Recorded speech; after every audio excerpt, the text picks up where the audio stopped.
Do ano, olha aí os pequenos estudantes do tio aí novamente. Faz dias, né, que o tio não aparece, pois é. Aula de história hoje, tio Jorge. Colégio São Francisco hoje apresenta uma página, um assunto bem especial, que fala sobre criança, mas infelizmente é exploração infantil. Tá aí na página 30 e 31, tá bom, gente? Espere, acompanha aí, assiste aí com o papai, assiste com a mamãe. Assiste aí com o pessoal, tá todo mundo em casa mesmo, tem que assistir essa aula junto mesmo, né, gente? E qualquer dúvida, coloca lá nos comentários que o tio vai responder. Olha só, essa aula de hoje é importante porque você tem que entender certos conceitos, né? E tem que compreender também, para responder a página que o tio vai mandar. É uma páginazinha só, mas é uma página muito especial. Ela vai tratar sobre esse assunto. Exploração infantil, tá bom? Que no Brasil, infelizmente, ainda é uma realidade, ok? Crianças cuidam dos irmãozinhos, crianças são obrigadas a trabalhar no pesado, crianças são afastadas da escola para pedir dinheiro na rua. É muito triste. E crianças que ainda trabalham no lixão, catando materiais, restos de alimentos, enfim. É uma realidade que nós não queremos mais para nós. Então, o lugar de criança é na escola. Como estamos em um momento de crise, infelizmente as crianças têm que ficar, não podem ir para a escola, mas as crianças podem aprender alguma coisa. Vamos aproveitar para a gente aprender isso em família, em casa, em grupo. Então, gente, olha só. Exploração infantil, ela acontece no Brasil desde quando os portugueses chegaram aqui, tá bom? Desde quando havia escravidão aqui no Brasil, que é essas datas aqui, mais ou menos por essa data, que os filhos de escravos também trabalhavam. Os escravos eram trazidos ao Brasil para trabalhar na lavoura, no pesado, e às vezes também na cidade, né? A gente viu até a respeito um pouco disso aí na aula passada, né? Da coisa do Brasil, África de todos. Então, por essa data aqui, 1824, século XIX, os filhos de escravos ainda trabalhavam no Brasil, certo? Só que é o seguinte, existe um documento, uma lei chamada Constituição, que é um livro muito interessante. Eu acho que todo mundo deveria ter um em casa, certo? Ao lado do livro religioso. Tem um livro religioso no canto, tem um dicionário no outro canto, tem que ter a Constituição do outro lado, porque é um livro que vai dizer o que nós temos direitos, falar sobre todos os nossos direitos, tá bom? A Constituição do Brasil ela não permite hoje, mas essa Constituição daquele tempo lá permitia, viu? Então, o pessoal começou a perceber que não era justo, não era humano, não era comum, o mundo não fazia mais isso, o mundo estava acabando de fazer isso. O Brasil foi o último país a libertar os escravos e os filhos de escravos foram libertados somente em 1871, com a lei do ventre livre no Brasil. Esse assunto aí se acha na página 30 e 31, o tio já falou, né? Então, com essa lei do ventre livre no Brasil, os filhos de escravos nascidos nessa data já estavam todos libertos. Porém, os donos de escravos ficavam com essas crianças até completar 21 anos de idade. Certo? Era a lei que dizia isso. Então, eles tinham que fazer, né? Infelizmente, eles ficavam, pela lei ou não, ficavam ainda sendo escravos até completar uma idade que pudesse sair e procurar viver o próprio destino deles. E infelizmente hoje nós ainda temos o costume de tratar mal nossas crianças quando nós não as proporcionamos uma educação de qualidade, ou não damos a elas segurança, ou não damos às crianças a saúde necessária, o lazer, a escola, a vida em família, que é muito importante, o aprendizado em família, que é muito importante, né? Tudo isso. Então, olha só, a nossa Constituição de hoje ela não permite mais trabalho escravo. Vou mostrar para vocês a nossa Constituição. Um livrinho, um livrinho que tem a cor verde. Ela é muito importante, esse livro é muito importante. Eu sempre digo a meus alunos, gente, tentem arranjar uma Constituiçãozinha para vocês, que nela tem todos os nossos direitos e deveres, certo? Ela pode, não tem imagem não, tio, não tem graça não tem problema nenhum. Você coloca ela lá quando você precisar, quando o papai precisar, quando a mamãe precisar, quando o vovô precisar, a vovó e tio e tal, pega o livrinho, dá uma olhadinha, tá? Não tem nada, não tem problema nenhum, é muito bom saber o que é que a gente tem direito, né? Continuando aqui, No nosso livro tem tem alguns itens aí que falam sobre o que acontece com a criança no Brasil hoje. A criança, algumas, grande parte, vamos dizer, uma grande quantidade de crianças, né? Não são todas também, né, gente? Não pode dizer que é todo mundo igual, não é? Ó, algumas crianças acordam cedo, algumas crianças têm que cuidar dos irmãos, algumas crianças têm que pedir dinheiro na rua, algumas crianças têm que ajudar na renda familiar. Muitas vezes o pai e a mãe obrigam a criança a ir para a rua pedir dinheiro para ajudar nessa renda familiar, né? E muitos pais, eles não se importam com isso. Em vez deles trabalhar, eles ficam aí à toa, obrigando as crianças a trabalhar por eles, né? Crianças que catam lixo, isso é uma realidade ainda, né? Isso é uma realidade tanto no Nordeste, no Norte e até no Sul do país. Em todas as regiões do país tem essa situação de crianças trabalhando em condições que nenhum adulto consegue. Catar lixo, pedir dinheiro na rua, né? São coisas consideradas muito ruins e ilegais, fora da lei isso aí. Lugar de criança é na escola, sempre. Não é isso? É por isso, ó, é o seguinte. Vou falar para vocês agora uma coisa muito importante, que o tio ainda vai explicar com detalhes, futuramente, claro. A chamada Revolução Francesa foi um acontecimento. Eita, tio, lógico, foi na França, não foi? Claro, foi na França. Então, olha só. A Revolução Francesa, ela dá à criança o próprio direito de ter um nome, de ter uma, digamos, o próprio direito de ser chamada de criança, porque antes da Revolução Francesa, a criança era um adulto em miniatura, né? Um adulto em miniatura. Parece estranho, né? Mas era verdade, era isso que acontecia. Mas a partir de 1789, a Revolução Francesa começa a chamar os pequenos de crianças, os maiorzinhos de adolescente, né? Adolescente, e criar um monte de direitos para todo mundo, né? A partir dessa Revolução Francesa, os países copiaram os direitos que os povos da França conseguiram, os direitos com muita luta, né? Então criou-se o Código Civil, criou-se outras leis, o Estatuto da Criança e do Adolescente, o Estatuto do Idoso, né? A Lei de Defesa da Natureza, tudo enquanto que foi criado em termos de lei, que a gente usa hoje em dia, foi graças à Revolução Francesa. Inclusive, o nosso livrinho que eu mostrei no comecinho, chamado de Constituição, ela constitui todas as nossas leis, né? Todos os nossos deveres. Olha só, a partir desse momento, o pessoal começou a ser chamado de cidadão, tá bom? Cidadão. A gente vai já falar mais a respeito do que é cidadão para vocês no finalzinho da aula, tá bom? Cidadão, memorizem essa palavra. Cidadão vem de cidadania, tá bom? Cidadania, que é o ato ou efeito de se tornar cidadão. Será se você é um cidadãozinho, pequenininho, quinto ano aí, moçada sabida, esperta do tio, energia toda, na última aula o tio perdeu a paciência com as meninas do quinto ano, né? Essas meninas conversadeiras, esses meninozinhos. Pois é, nós cidadãozinhos vamos compreender por que é que nós devemos ser pequenos cidadãozinhos. A gente tem que se moldar, a gente tem que se formar com cidadãozinho logo de pequenininho, para que quando crescer a gente já saber quais são nossos direitos e nossos deveres, tá bom, gente? Então olha só, continuando aí, na época da escravidão, o que é que não é mais hoje em dia, na época da escravidão, né? O que é que as crianças costumavam fazer? O que é que o filho de escravo costumava fazer? Deixa eu pegar um pincelzinho de outra cor bem aqui para marcar. Eles guiavam cegos, né?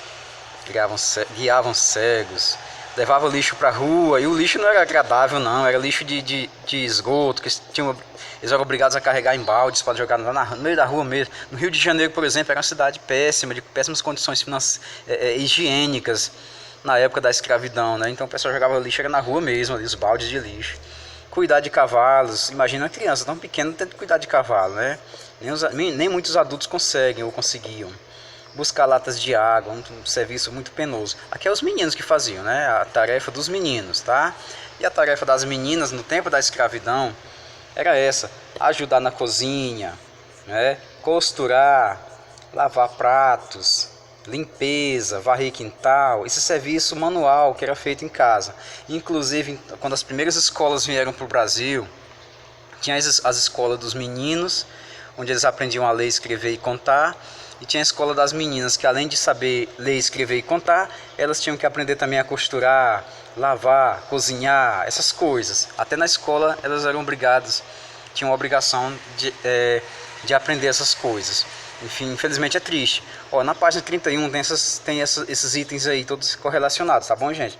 Dá uma olhadazinha aí, você vai ver que tem até outros que o tio não colocou aqui, que é exatamente por isso que eu quero que vocês leiam, tá bom?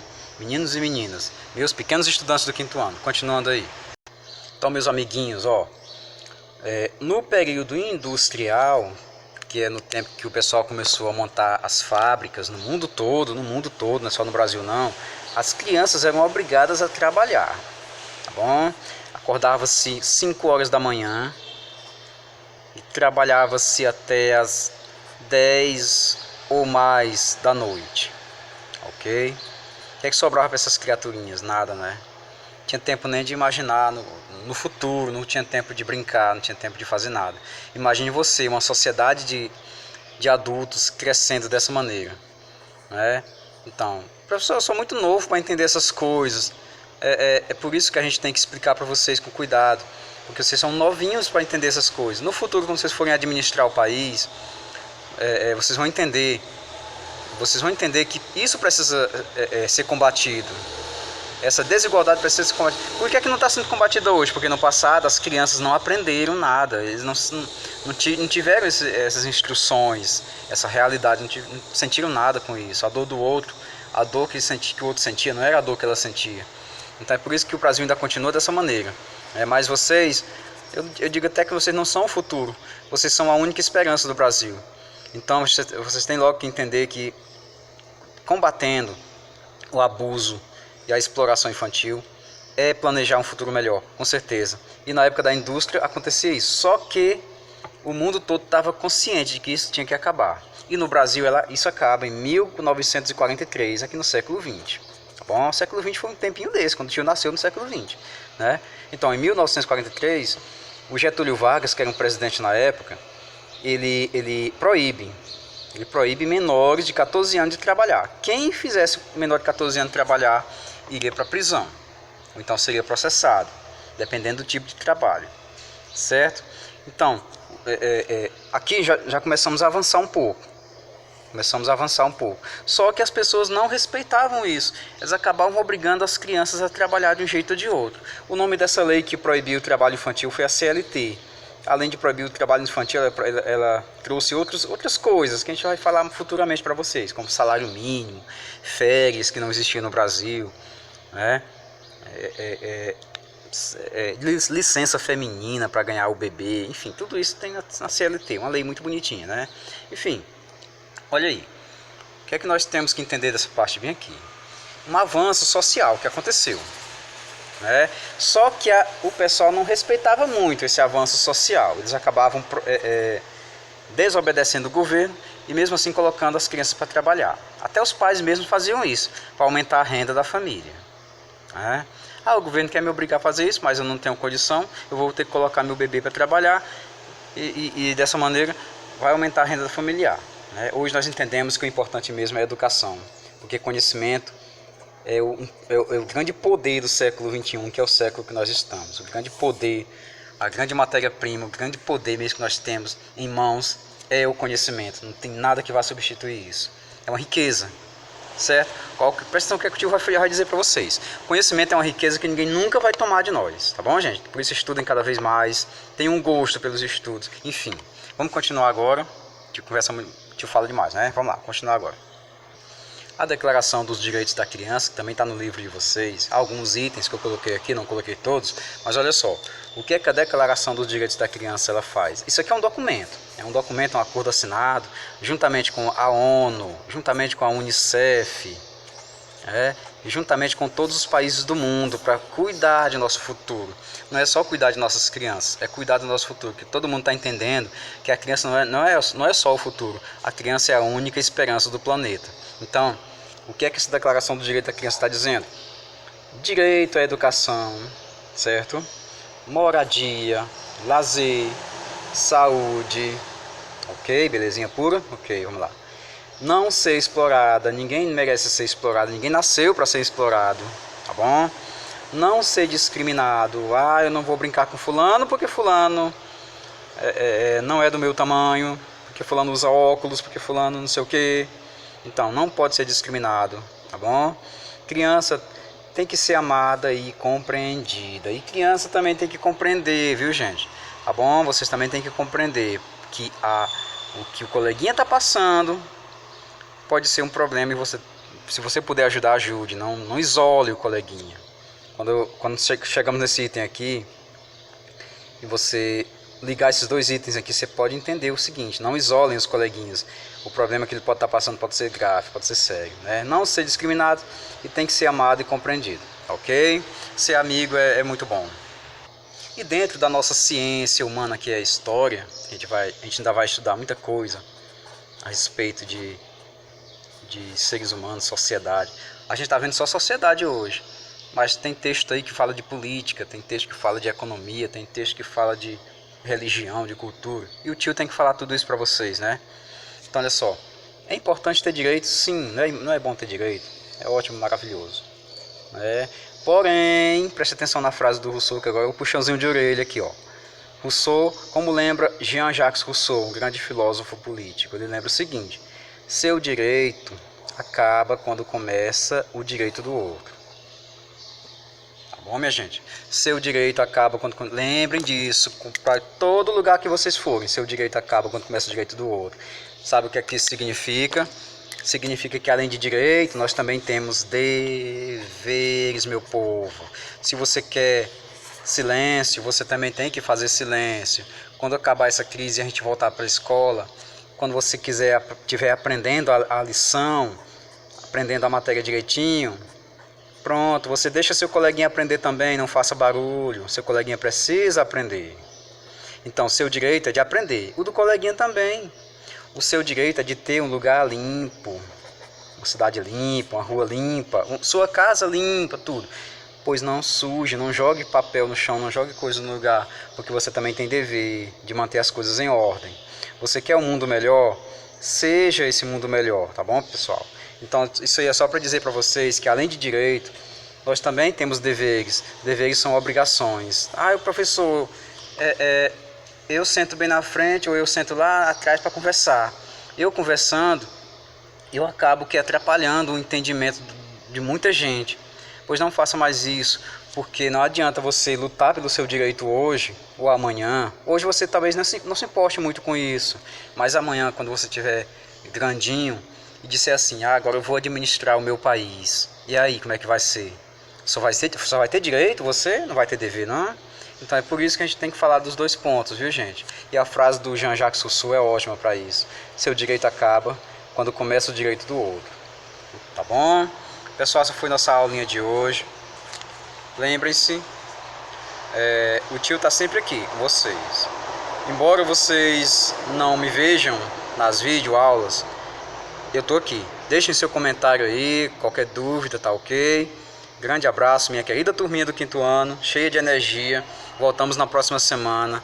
Tchau, fiquem com Deus.